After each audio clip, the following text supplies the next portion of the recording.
Hi, Rover vets. We had a request to have a video for the FMEA Candidacy project to kind of a get started video. So here I am. I'm in Rover 2021 from last year. I'm in the reports budget folder, and then the old FMEAs live in the composite rover DRR and chromoly rover DRR. So you may pick either one. It doesn't matter. So I'm just going to go into composite rover here. I'm going to open the composite rover FMEA analysis. First thing I'm going to do before I start changing anything is I'm going to go to File and I'm going to make a copy. I'm going to put it in our current Rover 2022 folder. So Rover 2022. Then I'm going to go to, it should go in your personal folder, so it'd go to student folders. And I don't have a folder, so I'm going to drop it in here, but you should put it in your student folder. So I'm just going to drop it there for now. I'm going to say yes, share with the same people. I'm going to hit OK. So now I'm working in a copy. That's great. I'm going to close the original. I'm working in my copy. And I would actually rename this. It's in my folder. I would put Candidacy Rover FMEA analysis. Then I'm going to choose to do the composite rover. I'm not on a team. I am Jen Makins. I'm going to put my name. And then it is September now of 2021 when I'm starting this, and we have not yet reached the revise. Remember, the revise is when we do the portion that will go in our ORR report, not what's in the DR report. So what I'm going to do is I'm going to delete everything we did last year. That way I don't have to worry about plagiarizing myself, us, anybody. Boom, delete. Now you can see I kept this original chunk up here. I'm simply keeping that as an example for now. All right. So I now need to start thinking, and the goal here, y'all, is that we would get as close with these as possible to having them ready for the DR report for this year. So yes, you need to spend some time thinking about everything that could go wrong with the rover in terms of the failure modes and analysis. So I might think about, let's just do frame. So I pick the item. I'm picking the rover frame. Potential failure mode. Frame snaps. Oopsie, no E in snaps. All right, now, potential effect of the failure. Well, if the frame snaps, like totally snaps and breaks, the rover can no longer drive. That severity would be huge, right? So the severity is on a scale of 1 to 10, 10 being, oh my God, this is terrible. So I think the frame snapping falls in that category, so I'm going to put in 10.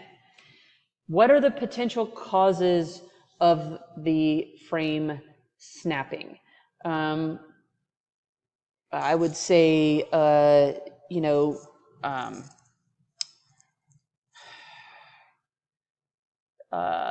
like hitting a speed bump or something. So we need to figure out a way to phrase that, or like we plow it into a curb. So we would say, I think catastrophic, don't make fun of my spelling, force. That's what I'm going to say for now. The likelihood of that happening, if we do everything right and we do all our research right, the likelihood of the frame snapping really shouldn't be all that high. In fact, I'd hope that we have reached a point now with our testing processes and everything that we can get under a 50-50% chance, and maybe even with the like the composite or the chromoly rover, because you're doing the stress testing and fusion.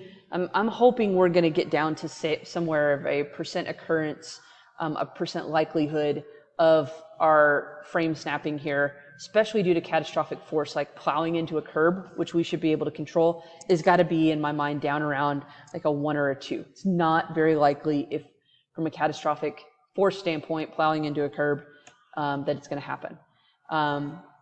Current controls, we have testing in the design phase. We have just smart, responsible driving kind of situation. Now, what we get into detection. What is the likelihood of us detecting the catastrophic failure occurring due to